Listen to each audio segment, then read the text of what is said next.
Ya, perkenalkan tadi sudah dikenalin nama saya Hans Pribadi. Sekarang saya mainly adalah seorang advokat. Saya punya law firm, gitu ya. Saya managing partner dari Pribadi Randa and Partners Law Firm yang dalam hal ini bekerja sama-sama Landak, gitu ya. Dan saya juga merupakan salah satu tenaga ahli hukum di Kementerian Keuangan Indonesia, gitu. Jadi itu sedikit perkenalan dari saya lah. Oke, topik kita hari ini, tadi kata waktunya berapa saya? Setengah jam ya. Oke.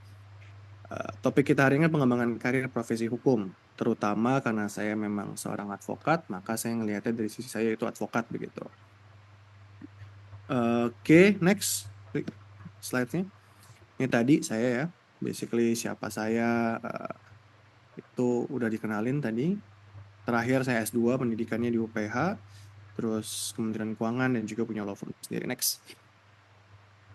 Oke, tadi mungkin juga udah dikenalin sedikit sama Pak Niko Prakoso mengenai landak. Landak tuh intinya apa sih? Landak itu berangkat dari saya seorang advokat, juga teman-teman di Landak itu menyadari bahwa kok kesadaran hukum di Indonesia ini sangat rendah. Artinya apa? Kayak kok nggak banyak ya yang actually peduli sama seberapa pentingnya hukum, aspek hukum di kehidupan sehari-hari, aspek hukum di pekerjaan, aspek hukum di bisnis, aspek hukum di keluarga, dan lain-lain begitu.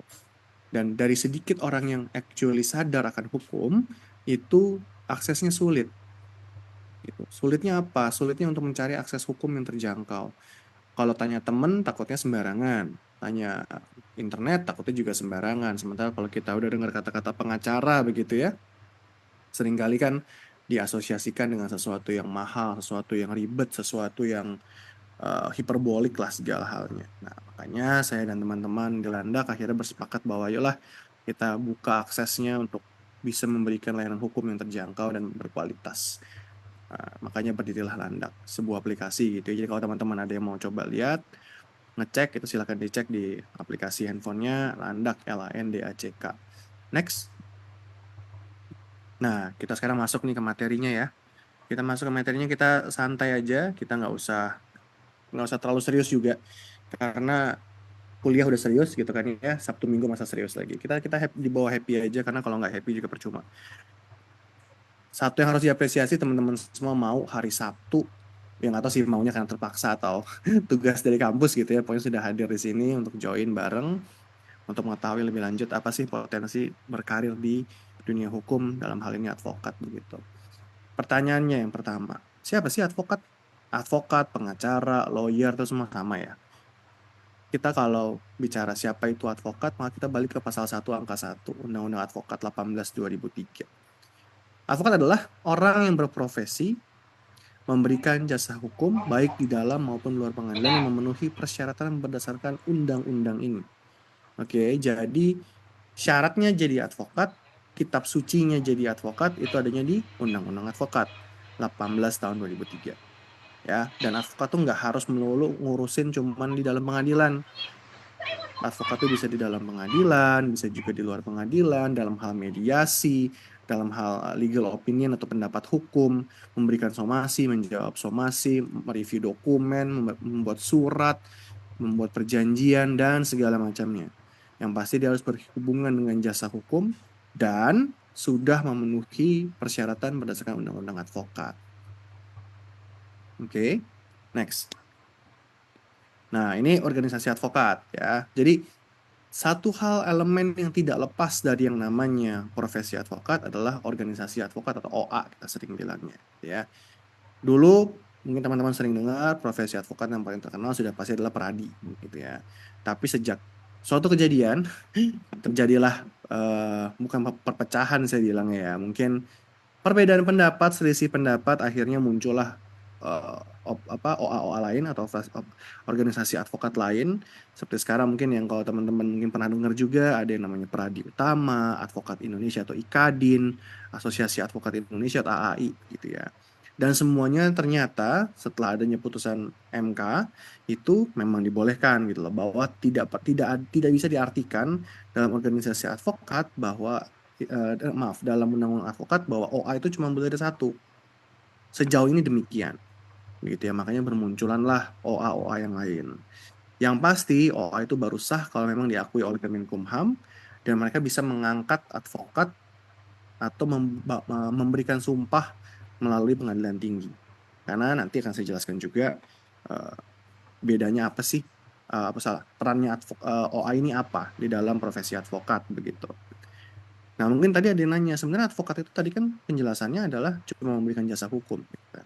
Tapi apakah advokat itu termasuk penegak hukum, APH, aparat penegak hukum begitu ya? Maka kalau ditanya begitu, jawabannya adalah iya. Karena penegak hukum di Indonesia itu ada 4 sebenarnya. Polisi, jaksa, hakim, dan yang terakhir adalah pengacara. Nah, pengacara memang tidak disebut secara eksplisit, tapi dalam undang-undang advokat disebutkan bahwa dipersamakan dengan penegak hukum yang lain. Bedanya apa? Jaksa, hakim, dan kepolisian itu semuanya digaji oleh negara. Mereka adalah aparatur, begitu. Artinya mereka ya sama bisa dibilang PNS lah, gitu ya. Sementara advokat adalah satu-satunya penegak hukum yang independen. Artinya kita tidak terikat oleh kepentingan penguasa. Secara formil ya, kita bicara secara formil. Tapi memang akibat negatifnya adalah mau tidak mau kita harus memungut biaya. Karena kita tidak dibiayai oleh negara, gitu. Kecuali kita LBH begitu ya. Oke, nanti kalau ada yang mau nanya soal itu bisa kita diskusi lebih lanjut. Oke, lanjut dulu next. Nah, tadi nih, kan udah tahu ya organisasi advokat itu apa. Sekarang perannya tuh apa? Ya, yang pertama adalah pastinya mendukung para advokat, gitu ya, untuk memastikan melindungi lah secara rasa aman mereka bisa kita para advokat di bawah organisasi advokat kita tahu bahwa kita tidak akan dizolimi, kita tidak akan diteror. Terus yang mungkin nomor 2 mempertahankan kehormatan, integritas, kode etik, standar profesi, begitu. Memastikan bahwa benar-benar advokat karena kita tidak di bawah perlindungan negara, gitu ya, kita tidak merupakan institusi pemerintah, maka organisasi advokat ini menjadi krusial sebagai tempat berlindungnya teman-teman advokat. Oke. Nomor 4, melindungi dan mempertahankan kehormatan. Tadi ya, peradilan memastikan bahwa ada peran advokat di sana, begitu ya. Terus memperjuangkan akses publik secara bebas dan merata, begitu ya. Ini nomor 5 ini memang agak agak utopia gitu sebenarnya ya, karena makanya itu memang karena tidak ada yang bisa memaksa untuk memberikan akses secara murah ataupun bagaimana, karena lagi-lagi kita advokat begitu ya tidak merupakan bagian dari pemerintahan sehingga ya kita nggak dapat biaya dari pemerintah juga, makanya kami memang melakukan cas ke klien kami begitu. Nomor 6, memperjuangkan hak semua orang untuk memperoleh peradilan yang cepat, adil, dan terbuka. Idealnya demikian, tapi ya tentunya semua orang itu akan menjadi sangat hiperbolik tentunya ya. Terus nomor 7, memperjuangkan dan mendukung pembaharuan hukum. Setuju. 8, memperjuangkan standar pendidikan hukum yang tinggi. Eh, Lagi-lagi utopia, karena tinggi itu kan very subjektif, sangat subjektif, tidak ada parameternya begitu ya, untuk masuk ke dalam profesi. Nah ini yang menjadi juga sekarang dilema di keprofesian advokat. Segitu banyaknya organisasi advokat, tanpa bisa dibendung begitu ya, dan tidak ada suatu badan pengawas yang lebih tinggi di antara para organisasi advokat itu, menyebabkan jadi sulit untuk melakukan pengawasan atau standarisasi mengenai pendidikan profesi advokat maupun ujian profesi advokat. Jadi itu yang menjadi dilema sekarang. Makanya tetap yang paling tersohor namanya memang tetap Pradi begitu kan. Kebetulan saya juga dari Pradi. Nah, memang karena ya memang mungkin karena track record kali ya. Tapi tidak, apakah artinya organisasi advokat lain tidak baik? Ya belum tentu juga begitu. Cuma memang yang tadi dengan tantangan sekarang begitu banyaknya organisasi advokat tanpa adanya apa ya entitas yang punya otoritas di atas organisasi advokat memang menjadi sebuah tantangan tersendiri untuk bisa melakukan pengawasan ataupun standarisasi gitu. Nomor 9, memastikan bahwa tersedia akses masuk yang bebas ke dalam profesi bagi orang yang berkompeten tanpa diskriminasi dalam bentuk apapun. Tentunya ya, nggak boleh ada diskriminasi mau laki-laki, perempuan, mau sukunya apapun itu, begitu. Agamanya apapun, itu tetap yang kalau dia qualified, dia sudah lulus standarnya, sudah lulus ujiannya, ya dia bisa jadi advokat, begitu. Nomor 10, memperjuangkan kesejahteraan para anggota dan memberikan bantuan kepada anggota-anggota. Saya kurang tahu kalau di organisasi advokat lain ya, tapi kalau di Pradi, di tempat saya sendiri sih memang kalau memang advokat memiliki atau terkena masalah karena menjalankan profesinya, maka memang bisa dibantu oleh Pradi begitu. Lalu 11, berafiliasi dan berpartisipasi dalam aktivitas pada skala internasional. Ya, tentunya dengan adanya webinar-webinar, di sini kita ngundang lawyer dari luar, atau kita yang menjadi narasumber di luar negeri, begitu ya. Itu sebuah keseharian yang bisa dilakukan dalam organisasi advokat begitu. Next. Nah, ini masuk nih buat teman-teman mahasiswa-mahasiswi hukum yang pengen jadi advokat. Pertanyaannya adalah siapa sih yang jadi advokat gitu ya. Kita bicara pasal 2 ayat 1 Undang-Undang 18 lagi nih tentang advokat. Saya kutip, yang dapat diangkat sebagai advokat adalah sarjana yang berlatar belakang pendidikan tinggi hukum dan setelah mengikuti pendidikan khusus profesi advokat yang dilaksanakan oleh organisasi advokat. Jadi balik tadi ya, harus sarjana, artinya S1, hukum, dan telah mengikuti pendidikan khusus profesi advokat atau yang kita sering sebut PKPA, pendidikan khusus profesi advokat yang diselenggarakannya oleh OA. Makanya tadi saya bilang, kualitas dari lawyer atau advokat itu akan sangat tergantung dari organisasi advokatnya. Kenapa? Karena sejak dari pendidikan sampai lebih lanjut lagi pasal 2 ayat 2 pengangkatannya advokat itu dilakukan oleh organisasi advokat. Jadi pendidikan, ujian, pengangkatan itu oleh organisasi advokat. Baru kemudian diambil sumpahnya oleh pengadilan tinggi domisili setempat. Gitu. Next. Nah, ini syarat menjadi advokat. Mungkin teman-teman juga sebenarnya bisa langsung baca sendiri gitu ya. Di pasal 3 ayat 1 18 2003 yang pastinya harus WNI, bertempat tinggal di Indonesia. Nah, ini yang mungkin agak susah, tidak berstatus sebagai pegawai negeri atau pejabat negara. Jadi kalau teman-teman yang mau jadi advokat maka tidak bisa jadi PNS. Begitu pula sebaliknya, teman-teman yang mau jadi PNS maka tidak bisa jadi advokat. Lalu yang mungkin tidak banyak yang tahu, usia minimumnya 25 tahun. Jadi tidak bisa teman-teman lulus misalnya umur 22, 23 gitu ya. Langsung menjadi advokat tuh nggak bisa. Harus menunggu dulu sampai dengan umurnya 25 tahun. Nah, berijazah sarjana yang berlatar belakang pendidikan tinggi hukum, pasti tadi ya. Lalu berikutnya adalah lulus ujian yang diadakan oleh organisasi advokat. Jadi tadi OA itu mengadakan yang namanya PKPA, Pendidikan Khusus Profesi Advokat. Lalu setelah PKPA selesai, maka ada yang namanya UPA, atau Ujian Profesi Advokat. Oke, nah itu yang kan harus teman-teman lalui sebelum bisa jadi advokat. Nah, tapi nggak cuma itu. Harus juga magang 2 tahun secara terus-menerus di kantor advokat. Nah, tergantung organisasi advokatnya, ada yang membolehkan kantor advokat manapun gitu ya. Ada juga yang mempersyaratkan, oh kantor advokatnya minimal harus berumur 7 tahun. Nah, jadi nanti silakan dicek lah ke organisasi advokat bersangkutan gitu ya. Terus yang 8 pastinya tidak pernah dipidana dengan ancaman pidana 5 tahun atau lebih, terus berperilaku baik, jujur, bertanggung jawab, adil, dan punya integritas tinggi. Jadi itu syarat minimal untuk mau jadi advokat. Next. Nah, tadi kan kita bicara secara peraturan, kita bicara secara step by step, kita bicara secara persyaratan, bagaimana sih caranya menjadi advokat. Sekarang pertanyaan berikutnya adalah skill apa yang diperlukan untuk teman-teman yang kiranya mau menjalani karir di dunia hukum sebagai seorang advokat. Oke, yang pertama adalah pastinya negotiation skill atau kemampuan bernegosiasi.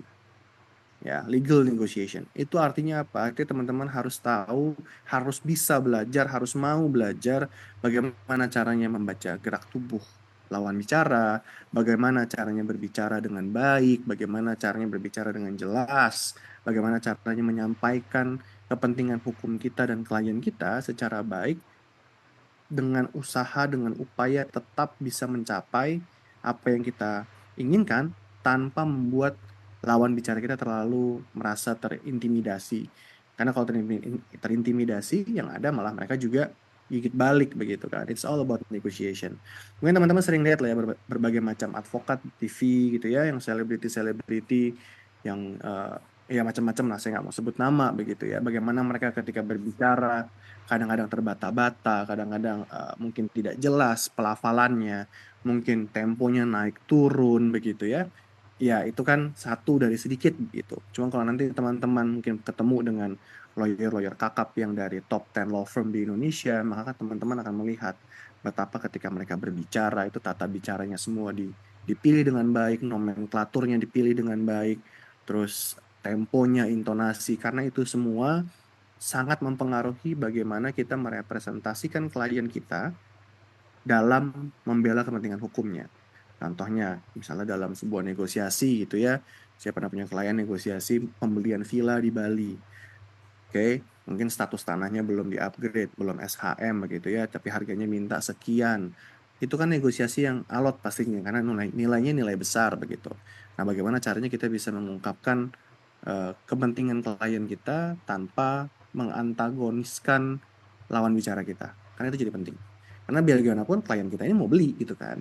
Jangan sampai karena kita terlalu ngotot, terlalu kasar, terlalu arogan, jadinya yang si penjualnya, udahlah, maksudnya nggak jadi jual sama Anda, saya cari pembeli yang lain aja begitu kan, jadinya kepentingan hukum klien kita juga tidak tercapai begitu.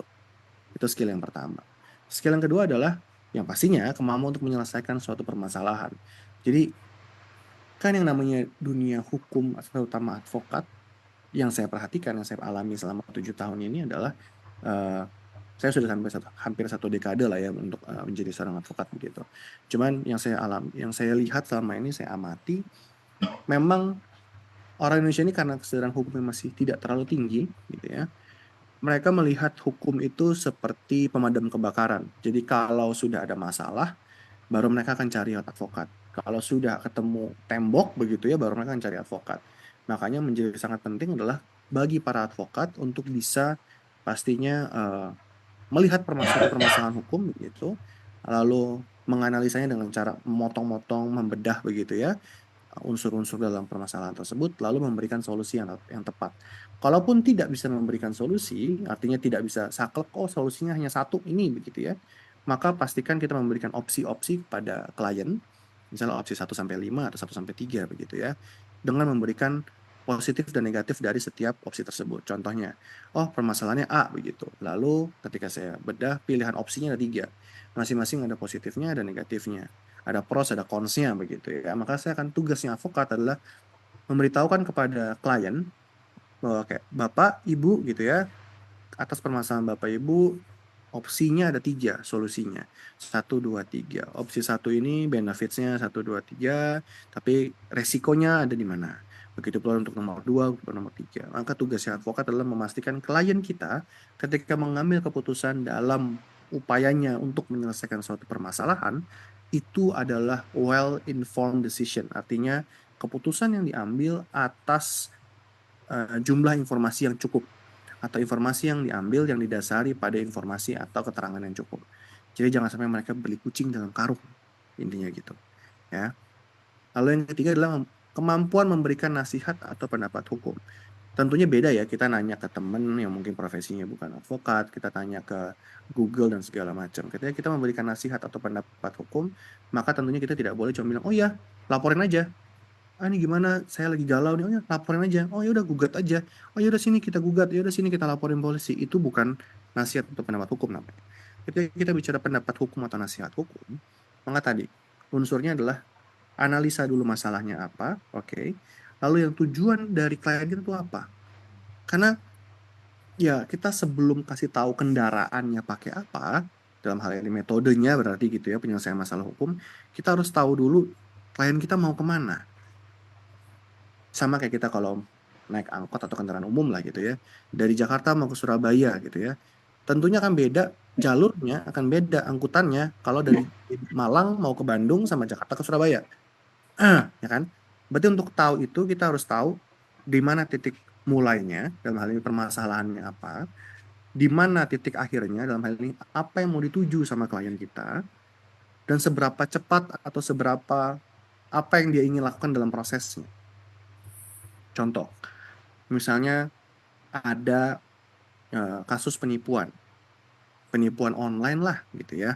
Datanglah klien, oh Pak saya ditipu online, saya beli barang online just tip tapi nggak pernah datang. Tapi sebenarnya saya kenal orangnya dan segala macam.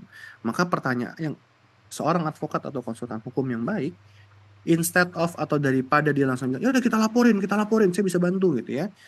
Pertanyaan seharusnya adalah, oke coba ceritakan lebih lanjut kronologisnya seperti apa. Setelah itu ditanya, Ibu pengen atau Bapak inginnya apa? Apakah Ibu atau Bapak inginnya uang kembali, atau Bapak atau Ibu inginnya dia diberikan efek jerah?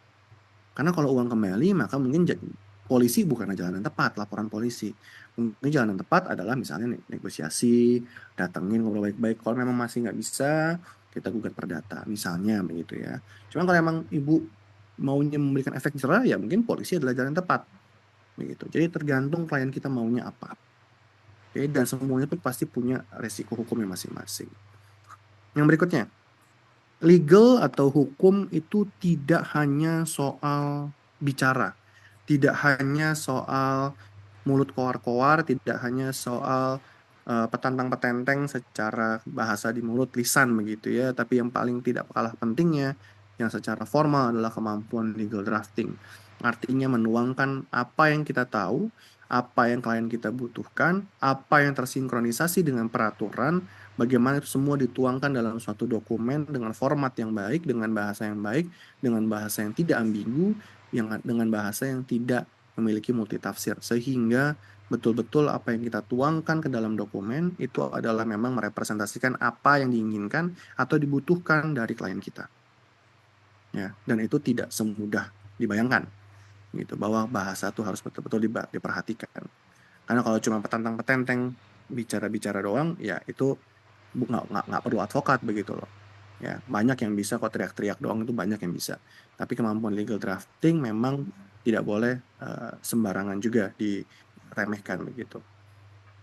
Nah, lalu yang terakhir adalah yang sangat membedakan advokat dengan skill yang dibutuhkan advokat adalah kemampuan beracara. Artinya, 1 sampai 4 itu semua diperlukan untuk kemampuan beracara. Beracara itu artinya apa? Membela klien di muka pengadilan begitu ya. 1 sampai 4 dikombinasikan dengan segala dinamikanya, dengan juga mengetahui tata cara di pengadilan, itu sangat penting bagi advokat untuk bisa membela kliennya di depan muka pengadilan. Begitu. Next. Oke, ini kita bicara mengenai kitab sucinya advokat begitu ya. Kira-kira panduannya gimana sih, pedomannya, pegangannya di mana gitu ya. Yang tadi saya udah bilang, yang pertama udah pasti adalah Undang-Undang 18 2003 tentang advokat. Yang kedua kalau di Pradi ada yang namanya Kode Etik Advokat Indonesia. Next. Ini bedanya advokat dengan beberapa profesi hukum lainnya. Sebenarnya masih banyak profesi hukum yang lainnya gitu ya. Ada hakim, bapak hakim gitu ya. Ada jaksa, ada juga notaris, konsultan hukum, dan masih banyak lainnya. Termasuk di dalamnya mungkin ada juga yang konsultan hak atas intelektual, konsultan haki begitu ya. Masih juga ada kurator di dalamnya. Ada juga likuidator. Ada juga likuidator, tapi yang saya sebutkan di sini 3 yang paling umum begitu ya. Advokat tentunya ruang lingkup pekerjaannya itu seluruh Indonesia, sama dengan konsultan hukum gitu ya. Nah, ini membedakan adalah notaris. Notaris itu memiliki kedudukan di daerah kabupaten atau kota. Nah, wilayah jabatan itu adalah seluruh wilayah provinsi dari tempat kedudukannya. Jadi memang agak beda nih. Notaris itu punya provinsinya. Bagaimana dia bisa jabatannya meliputi daerah tersebut. Advokat dapat memberikan nasihat berupa saran dan bisa membela kepentingan klien, kepentingan hukum di dalam maupun di luar pengadilan. Sementara notaris itu bentuklah dia kan pejabat publik begitu ya. Pejabat publik artinya dia memang mengesahkan dokumen, terus mengesahkan surat menyurat, dan dia bisa memberikan nasihat hukum tapi tidak dalam bentuk pembelaan. Nah, konsultan hukum itu lebih ke ya udah memberikan nasihat saja dengan disclaimer bahwa mereka tidak bisa melakukan pembelaan maupun pengesahan dokumen apapun. Nah, sementara untuk litigasi itu hanya bisa dilakukan oleh advokat. Next. Nah, ini tips and tricks sebagai advokat. Yang paling penting dan utama adalah membangun dan mengembangkan networking. Artinya, karena advokat punya keterbatasan dalam hal tidak boleh mengiklankan gitu ya. Advokat itu tidak boleh iklan, maka satu hal yang paling penting adalah sebentar nih, 5 menit. Oke, waktunya cuma 5 menit. Nah, apa? Yang paling penting adalah membangun namanya networking atau citra baik. Itu nyambung dengan nomor 2 ya. Memastikan semua orang tahu bahwa harus bisa mempercayai kalian sebagai seorang advokat. Yang tadi, yang nomor 3 berikutnya adalah memiliki solving skill. Yang tadi, semua yang 1-5 ya skill yang dimiliki oleh advokat itu kalian harus punya dan harus asah terus. Dan yang nomor 4 tetap berpedoman pada UU Advokat dan Kode Etik Advokat Indonesia. Next. Nah, ini kesan dan pesan bagi mahasiswa Fakultas Hukum. Oke, mungkin dari saya cepat aja begitu ya kesan dan pesannya. Eh, Lupakan stigma bahwa jadi advokat tuh pasti kaya. Enggak. Ya banyak lah advokat yang kaya, tapi jangan masuk ke dunia advokat karena ingin kaya. Ya itu boleh juga sebenarnya. Cuman dunia advokat adalah industri yang sulit, persaingannya sangat ketat, industri yang harganya abu-abu sekali, kualitas juga sulit dibuktikan. Ibarat kata ada yang bilang bahwa suksesnya seorang pengacara tidak tertulis di jidatnya gitu ya. Jadi kita pembuktian yang harus kita lakukan ke masyarakat dan ke diri kita sendiri itu luar biasa, perjalanan yang panjang gitu. Dan tentunya menjadi sangat challenging ketika kita bicara mengenai Indonesia karena kesadaran hukumnya masih sangat rendah. Tapi ketika kita yakin mau masuk ke dunia industri advokat, industri hukum begitu, dan kita tekun menekuninya, saya yakin itu akan sangat rewarding. Rewarding dalam hal materi, rewarding dalam hal kepuasan, rewarding dalam hal kebanggaan. Dan yang pasti advokat itu jangan sombong. Artinya kita tuh tidak mungkin ada advokat yang tahu segala hal. Oke, tidak mungkin ada advokat yang tahu segala hal. Dan yang berikutnya adalah jangan pernah tusuk klien kalian dari belakang. Karena citra buruk menyebarnya jauh lebih mudah dan jauh lebih cepat daripada kesan baik. Oke, kita berbuat baik 100 kali sama orang, berbuat luar biasa 100 kali sama orang, mungkin nggak ada yang ingat. Tapi kita berbuat jahat 1 kali atau mengecewakan klien kita 1 kali, maka akan diingat seumur hidup. Begitu. Next. Oke, sekian dari saya sharingnya. Semoga mendapatkan sesuatu yang bisa diambil lah intisari dari sharing saya hari ini. Siapa tahu yang tadinya ragu-ragu mau jadi advokat makin takut gitu ya. Enggak lah, canda. Siapa tahu yang tadinya ragu-ragu jadi yakin, yang tadinya yakin jadi semakin yakin, semakin tahu kira-kira arahnya mau dibawa kemana, apa yang harus saya persiapkan.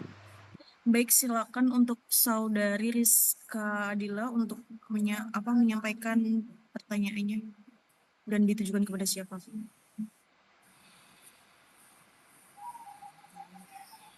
Baik, terima kasih moderator. Perkenalkan saya Rizka Adila. Ingin bertanya kepada Bapak Hans pribadi. Izin bertanya, Pak. Eh, ini saya pertanyaannya based on pengalaman pribadi saya. Jadi beberapa waktu yang lalu itu saya melamar untuk posisi trainee di salah satu law firm. Nah, sebagaimana kita ketahui kan kalau misalnya di ilmu hukum itu ada banyak peminatannya, Pak. Dan juga untuk law firm itu biasanya ada fokus tertentu gitu kemana. Nah, setelah melamar itu, kebetulan saya mendapat penolakan dengan alasan background tidak sesuai dengan industri yang diinginkan. Nah, saya mau izin bertanya bagaimanakah sekiranya standar law firm itu untuk menerima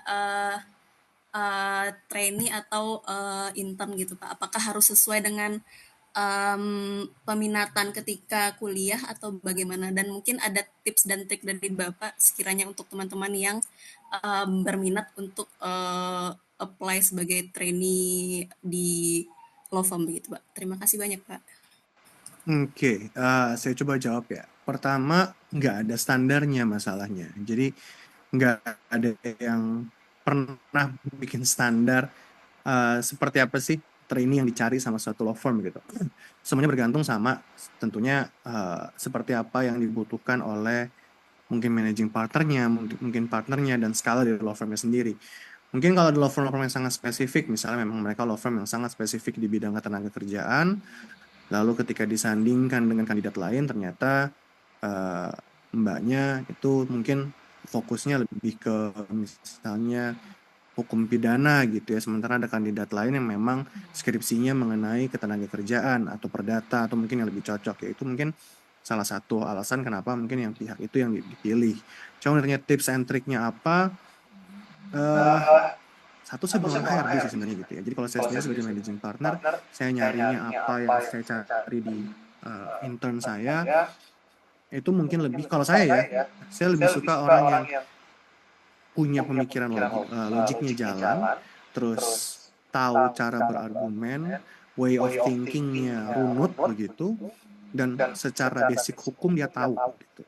Jadi saya nggak terlalu pusingin mengenai ilmu spesifik kalau saya. Kenapa? Karena semuanya itu mau nggak mau akan dipelajari ini nanti di law firm pastinya. Nggak mungkin ada yang namanya 100% yang dipelajari di kampus terus akan dipakai di law firm, itu enggak. Karena kenyataannya biasanya di law firm yang dipakai itu aja kemampuannya untuk kemampuan legalnya. Yang penting adalah kemampuan logisnya, kemampuan legal draftingnya, terus sama attitude-nya. Tapi jadi kalau ditanya apakah ada tips and trick khusus, it's gonna be very hard. Kenapa? Karena tadi satu, skala law firm di Indonesia itu jumlahnya luar biasa, dari law firm yang kecil sekali sampai law firm yang top 10 begitu. Jadi semuanya pasti punya appetite atau kebutuhan atau kesenangannya masing-masing terhadap intern. Yang pasti do your research, ya, kerjain PR-nya. Nanti ketika kamu mau ngelamar satu law firm, pasti kamu tahu law firm itu tuh mainly di bidang apa, terus kasus-kasus besarnya seperti apa, klien-kliennya siapa saja. Bisa akan kelihatan ya, walaupun dia bilang dia di cross industry, tapi kan akan terlihat dari jenis kliennya. Oh, banyak kan dia kliennya migas misalnya, atau dia kebanyakan kliennya startup di teknologi, atau dia kebanyakan kliennya perbankan. Nah, itu kan berarti akan terlihat, oh ternyata mereka lebih fokusnya kemana gitu. Itu sih paling dari saya. Iya, perkenalkan, nama saya Alfi Maulana. Saya dari Banten. Nah, pertanyaan saya ke Bapak Sumali sama Pak Hans pribadi sekalian ya. Saya dari Fakultas Kedokteran nih, Pak. Ya, Izin bertanya, apabila terjadi boleh nggak hakim sama advokat itu double profesi gitu Pak sama dokter, karena banyak terjadi kan Pak malapraktek kayak gitu. Nah, saya rencana insya Allah mau double degree gitu Pak ke Fakultas Hukum, jadi sarjana hukum. Nah, sekiranya bisa nggak Pak double profesi sama dokter? Itu aja sih Pak pertanyaannya. Terima kasih. Oke. Saya nggak bisa berkomentar dari sisi dokternya ya. Maksudnya saya nggak tahu kualifikasi dokter itu apakah harus S1, apa harus tidak boleh double profesi, saya nggak tahu dari sisi kedokterannya. Tapi kalau dari sisi advokatnya, secara peraturan tidak dilarang untuk memiliki profesi advokat dan juga profesi kedokteran dari sisi hukum advokat ya, karena kedokteran itu kan bukan pegawai negeri sipil ataupun pejabat negara begitu. Jadi memang kalau memang begitu, tapi tidak menghilangkan atau mengurangi persyaratan yang harus dilakukan. Jadi tetap harus S1 hukum, tetap harus ujian profesi, tetap harus ada magangnya dan segala macam. Kalau memang mau menjalani seluruh itu nggak apa-apa gitu loh. Cuman kan lagi-lagi maka yang jadi pertimbangan adalah apakah waktu, effort, dan tenaga dan juga uang yang dikeluarkan itu sepadan apa tidak jika dibandingkan daripada jadi advokat diri sendiri begitu ya. Toh belum tentu, karena advokat tuh hanya gelar sebenarnya, hanya gelar keprofesian yang tidak memiliki arti apapun tanpa adanya jam terbang. Jadi percuma kita jadi seorang advokat kalau nggak ada jam terbangnya. Percuma kita jadi punya gelar advokat kalau kita nggak pernah nanganin kasus. Percuma kita jadi advokat kalau cuma sekadar di atas kertas. Jadi kalau memang tujuannya tadi adalah untuk perlindungan diri sebagai kedokteran begitu, maka alangkah lebih baiknya daripada menjadi advokat ya lebih baik punya advokat gitu loh, memberikan kuasanya ke advokat, karena takutnya jadi tidak sepadan atau malah memecahkan konsentrasi profesinya. Sebenarnya harusnya mau kedokteran tapi karena ada advokatnya jadi harus milih, seperti itu sih. Thank you. ya, langsung ya saya. Jadi gini, ini pertanyaan yang menarik dari saudara Alfi Maulana ya. Jadi karena apa yang menempuh di kedokteran atau kedokteran itu memang kadang-kadang punya persoalan hukum berkaitan dengan profesi kedokteran. Tadi sudah disebut dengan istilah malpraktek ya. Jadi dalam hukum pidana itu sebenarnya malpraktek itu kan tidak ada unsur kesengajaan. Jadi adalah istilahnya ada unsur kelalaian atau negligence, atau bahkan kalau kelalaian itu tingkatnya lebih tinggi namanya kecerobohan atau recklessness. Nah, dalam hukum itu, hukum yang dianut di Indonesia itu semua masuk kalau sebagai bentuk kejahatan, baik sengaja maupun tidak. Nah, yang menarik begini. Jadi kalau Anda ingin menekuni profesi hukum, sekolah hukum, itu saya kira itu jauh lebih baik, karena orang dokter itu kan punya secara sumber daya intelektual itu rata-rata lebih baik, ya, intelektualnya bagus. Jadi kalau bisa belajar dua-duanya itu jauh lebih baik, karena bisa memahami teks dan membaca dan seterusnya, dan apa yang dialami yang berkaitan dengan persoalan kedokteran, dengan undang-undang yang atau hukum yang mengatur tentang kedokteran, itu jauh lebih baik. Nah, yang kedua, apakah boleh dari menjadi dokter sekaligus menjadi advokat? Nah, ya. Tadi disebutkan kalau dokternya itu adalah pegawai negeri, masih ya, sama dengan dosen. Ya. Jadi dosen itu ada yang negeri, ada yang tidak. Seperti saya ini bukan dosen negeri, dosen fakultas hukum, tapi bukan pegawai negeri, maka saya bisa mengambil profesi advokat. Nah, itu syaratnya. Jadi yang tidak boleh itu adalah menjadi pegawai negeri, karena itu berkaitan dengan kekhawatiran terjadinya konflik of interest atau tidak parsial tadi. Nah, kalau kemudian Anda statusnya dokter negeri, kemudian belajar hukum, pertanyaannya, bisa enggak hukum itu kemudian bermanfaat bagi dokter yang mau belajar hukum? Nah, ini saya punya pengalaman menguji undang-undang praktek kedokteran tahun 2007 di Mahkamah Konstitusi, dan salah satu tim saya itu adalah mantan dokter yang jadi lawyer. Nah, itu dia dokternya dia mengatakan tidak aktif. Ya. Padahal sebetulnya dokter kemudian menjadi sarjana hukum itu boleh bersidang melakukan litigasi di pengadilan.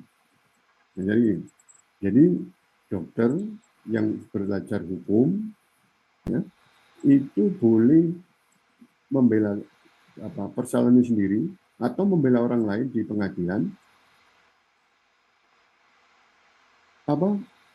sepanjang tidak mengaku sebagai advokat. Ya, sepanjang tidak mengaku menjadi advokat. Kalau dia dokter pegawai negeri. Karena tahun 2004 saya bersama LKPA Fakultas Hukum Universitas Muhammadiyah Malang itu mengajukan uji materi Undang-Undang Advokat pasal 50 yang menyatakan setiap orang yang mengaku sebagai advokat kemudian padahal dirinya belum menjadi advokat itu membela perkara, mendampingi klien. Nah, di undang-undang itu akhirnya dibatalkan ancaman pidananya. Jadi dosen fakultas hukum, termasuk dokter sekolah hukum, sarjana hukum, itu kalau melakukan pembelaan atau litigasi di pengadilan, sepanjang tidak mengaku dirinya sebagai advokat, tidak mengenakan atribut sebagai advokat, menggunakan toga dan sebagainya, maka itu dibolehkan. Bahwa saya pernah beberapa kali di Denpasar itu membolehkan biro bantuan hukum yang satu instansi yang bukan advokat untuk membela kepentingan kliennya dengan syarat Anda tidak boleh menyebut diri sebagai advokat, Anda tidak boleh mengenakan atribut sebagai advokat. Nah, dan saya tunjukkan putusan Mahkamah Konstitusi. Gitu. Jadi gitu. Jadi silakan belajar terus itu dua-duanya. Jadi dokter ya, belajar hukum ya untuk mengantisipasi kalau ada persoalan-persoalan hukum. Ya, bahkan kalau perlu suatu saat kalau ada kolega dokter atau saudara butuh bantuan hukum sampai ke pengadilan, itu Anda boleh melakukan pendampingan, melakukan pembelaan sepanjang tidak mengaku sebagai advokat dan tidak mengenakan atribut sebagai advokat. Itu yang pengalaman saya, ya, baik di Mahkamah Konstitusi maupun ketika saya mengadili di Pengadilan Negeri Denpasar. Itu ya. Jadi itu saya kira jawaban saya. Baik, apakah cukup bagi penanya dan ataukah ada feedback kembali? Ini di chat ini ada. Iya Bapak, untuk Moderator, sesi kalau saya yang mau nanya boleh nggak nih ke Pak Sumali nih kebetulan. Iya, silakan. boleh Bapak, silakan. Ya, silakan. Pak Sumali. Tadi menarik yang Bapak bilang bahwa kalau bukan advokat boleh mewakili di litigasi begitu ya. Apakah hal tersebut terbatas atau dikecualikan kalau pihak lawannya keberatan gitu misalnya? Misalnya yang mewakili ini tergugat begitu ya, tapi penggugatnya menyatakan kami keberatan karena si kuasa ini bukan advokat begitu. Ya. Jadi gini, jadi untuk mengatakan ini keberatan atau tidak, tentu harus ada dasar hukumnya. Kenapa harus dilarang? Ya. Nah, di dalam putusan MK tahun 2004 itu menyatakan bahwa Indonesia itu adalah menganut paradigma negara hukum yang salah satu prinsipnya adalah membuka kesempatan selebar-lebarnya terhadap akses to justice, kesempatan untuk itu memperoleh peradilan. Nah, ada istilah dalam ini di dalam praktek ada paralegal, ada kalau di luar negara ada solicitor gitu ya. Orang-orang yang punya komitmen untuk membela orang-orang yang miskin, tidak bisa punya akses terhadap pengadilan, tapi dia punya kemampuan hukum gitu. Jadi kan logikanya kan gitu. Ada orang belajar hukum sampai sarjana hukum, sampai dokter, sampai profesor hukum. Tapi dia tidak punya legitimasi untuk itu. Maka di dalam putusan MK itu boleh ya, Anda itu mendampingi sepanjang Anda tidak mengaku sebagai advokat atau tidak menggunakan atribut sebagai advokat. Itu ada putusannya itu. Dan itu beberapa hakim yang tidak tahu waktu itu saya beritahu, saya punya putusannya tentang itu. Dan itu berkaitan dengan dahulu di LKBH di Universitas Muhammadiyah Malang, itu pernah ditolak karena mendasarkan pasal 50 Undang-Undang Advokat. Itu dosennya bukan advokat gitu ya. Nah, itulah kemudian kalau kita uji di MK dan putusan MK itu boleh sepanjang itu. Ya, jadi itu karena ketentuan zaman Belanda itu memang yang difasilitasi untuk menjadi profesi hukum itu adalah untuk golongan-golongan tertentu. Jadi menjadi itu ya. Bahkan di dalam praktek sendiri, ini dalam putusan yang lain juga nih. Dalam praktek sebelum ada undang-undang advokat itu ada istilah prokuror. Nah, prokuror itu bukan orang sarjana hukum, masih BA, sarjana muda, tapi dia punya kemampuan untuk, nah, itu dibolehkan. Nah, semacam itu. Pokoknya itu saya kira, Mas Han. Siap. Terima kasih Pak Malik pencerahan. Terima kasih, sama-sama. Baik Bapak, sebelumnya saya akan membuka sesi pertanyaan yang kedua. Ini ada 2 penanya Bapak dari yang raise hand. Nur Ismat boleh menyampaikan pertanyaannya. Baik, terima kasih moderator.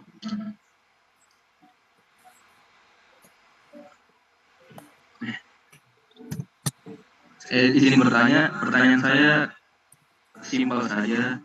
tadi telah dijelaskan pada Pak Sumali tentang perihal syarat menjadi hakim. Nah, pada pasal 14 ayat 1 Undang-Undang Nomor 49 tahun 2009 tentang peradilan umum, nah di situ beberapa poin menyebutkan syarat menjadi hakim. Yang saya ingin pertanyakan adalah pada poin misal poin B, bertakwa kepada Tuhan Yang Maha Esa. Ini kan nilainya abstrak ya Pak. Ini proses penilaian daripada nilai bertakwa kepada Tuhan Yang Maha Esa ini dilandaskan dasar apa? Nah, kemudian juga ada poin G, berwibawa, jujur, dan adil. Nah, yang saya pahami adil ini, gimana Mahkamah Agung dalam penilaian hakim ini bahwa individu ini adil, gimana Pak? Padahal kan kita tahu secara faktual sekarang ini banyak sekali hakim yang melanggar kode etik, misal secara faktual di Sulawesi Selatan yang disogok bukan lagi uang yang sedikit, udah sampai miliaran malah. Nah, berarti salah satu persyaratan dalam menjadi hakim ini apakah kurang ketat apa gimana? Apakah dari integritas dalam menilai Mahkamah Agung ini kurang gimana? Itu saja. Ya. Terima kasih atas moderator waktunya. Ya. Langsung jawab atau? Boleh Bapak. Baik. Ini pertanyaan yang baik ya dari Saudara Rahmat ya. Jadi ini pertanyaannya bicara tentang adil atau takwa itu ada dua hal ya. Satu, dalam tataran normatif ketika itu direkrut ya, persyaratan seorang sarjana hukum itu harus punya basis ketakwaan kepada Tuhan Yang Maha Esa, punya performance ya, emosional quotient yang adil, berwibawa dan sebagainya. Itu dalam konsep normatif ketika diseleksi. Yang kedua adalah dalam konteks implementatif. Ya. Jadi ketika jadi hakim itu pun harus muncul sifat-sifat takwa, sifat-sifat adil dan berwibawa. Nah, jadi bicara tentang konsep takwa ini, jadi harus diakui ya secara jujur, undang-undang peradilan umum tadi itu yang membuat konsep itu adalah orang-orang yang punya basis ideologi atau agama Islam. Karena konsep takwa itu adalah konsep atau istilah atau definisi yang muncul dari Al-Quran. Jadi selalu orang itu dituntut untuk menjadi orang bertakwa. Bahkan sebaik-baik orang di dunia ini, manusia itu di hadapan Allah, inna akramakum indallahi atqakum. Sesungguhnya manusia paling mulia di sisi Allah itu adalah orang yang bertakwa. Nah, itu kemudian dimasukkan dalam undang-undang. Nah, sayangnya penerjemahan atau derivasi dari konsep takwa itu tidak dilanjutkan. Ya, ini salah satu contoh gini. Di Mahkamah Agung itu ada satu himne lagu ya. Kalau di hari tertentu itu harus dinyanyikan itu ya. Ya salah satunya liriknya begini. Dengan takwa kepada Tuhan Yang Maha Esa, kita wujudkan keadilan untuk semua. Nah, ya.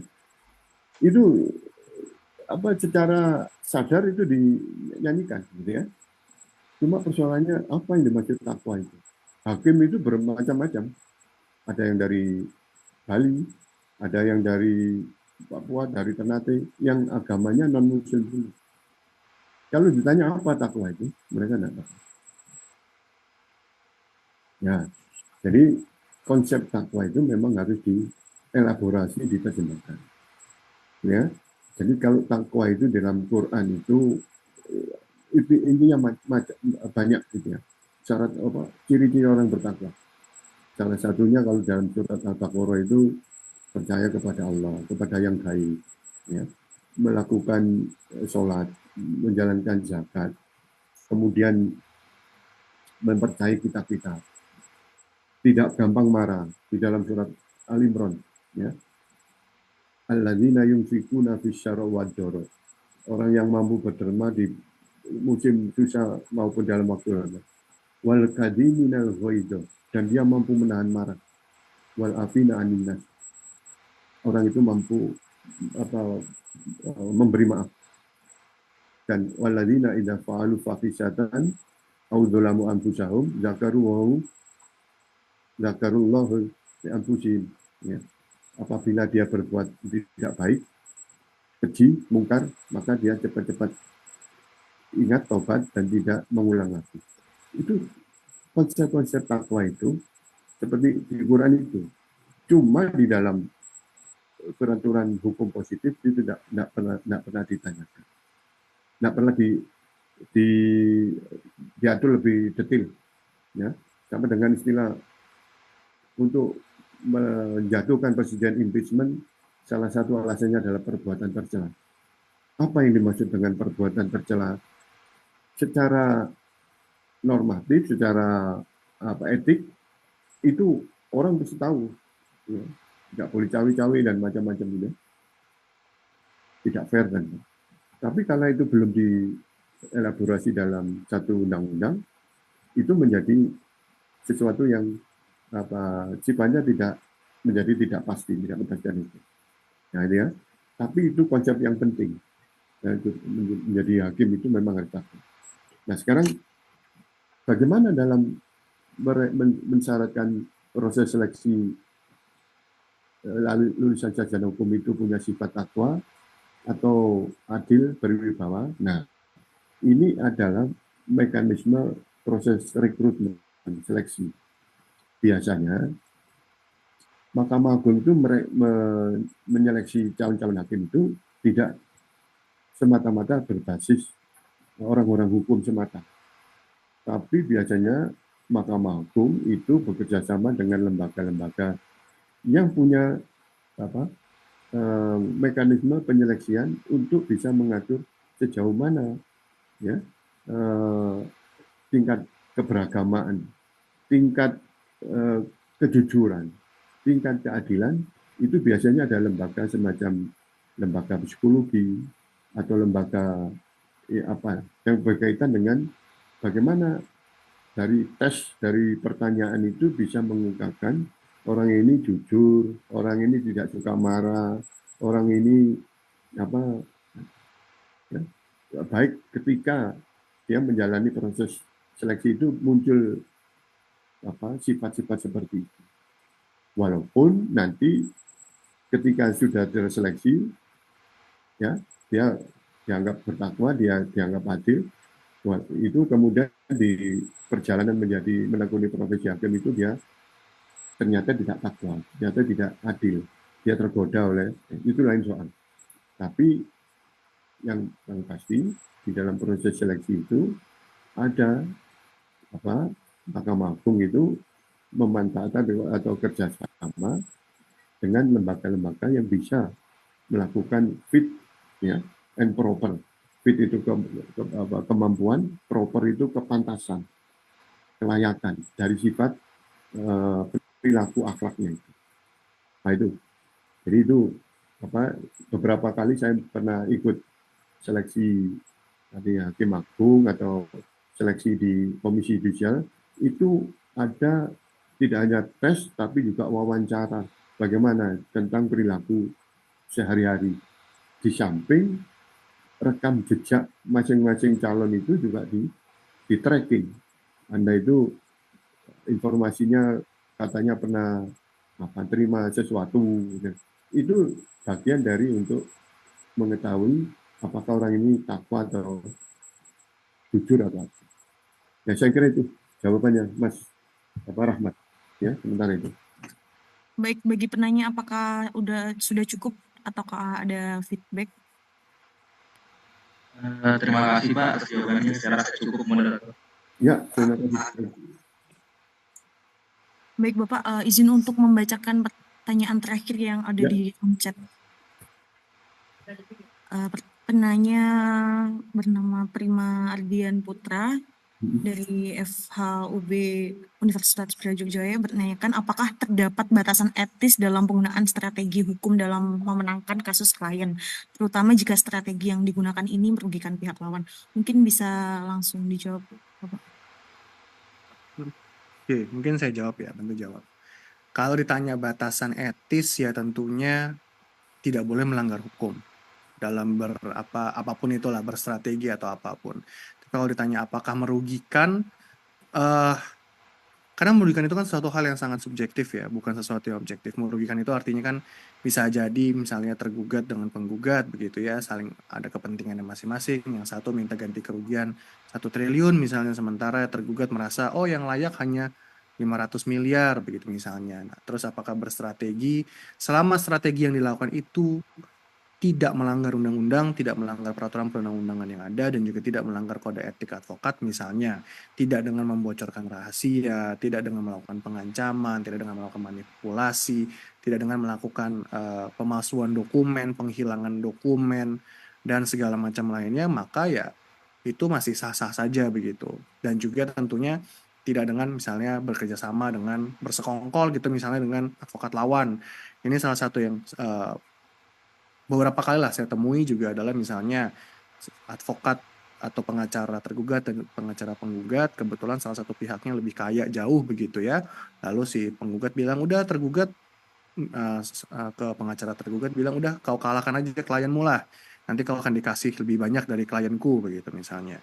Nah itu juga, itu kalau itu sangat tidak boleh karena itu kan melanggar kode etik advokat begitu. Tapi selama tidak melanggar kode etik advokat, tidak melanggar peraturan perundang-undangan yang ada, saya rasa itu sah-sah saja sih menurut saya. Yang penting menjunjung tinggi kode etik advokat dan juga peraturan perundang-undangan. Tidak boleh membocorkan rahasia. Dan harus diingat advokat itu adalah officio nobile. Artinya officio nobile itu adalah pekerjaan atau profesi yang terhormat. Artinya di situ kita harus menjaga harkat dan martabat baik kita sebagai advokat, penegak hukum, dan juga klien kita sebagai pencari keadilan. Itu sih.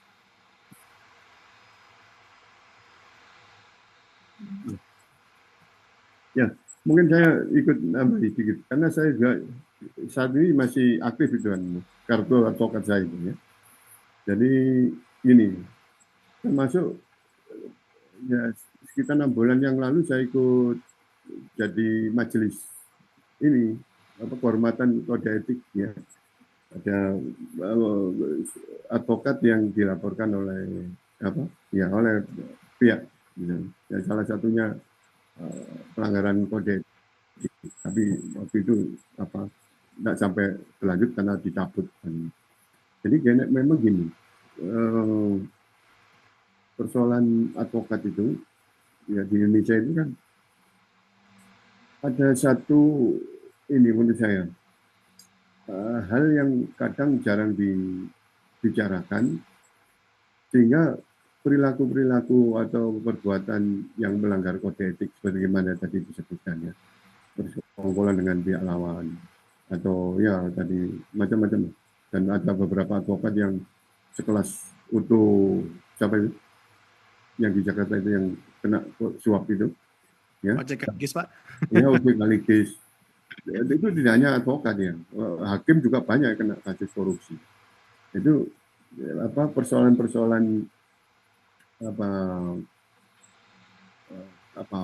kesejahteraan finansial itu di Indonesia itu advokat itu kan kurang ada perhatian. Bahkan organisasi advokat tidak pernah membahas tentang itu. Jadi advokat itu harus menghidupi diri sendiri, gitu ya. Jadi kalau Anda mau advokat yang jujur itu kadang-kadang tidak terkenal, kecuali pegang perkara-perkara yang menarik.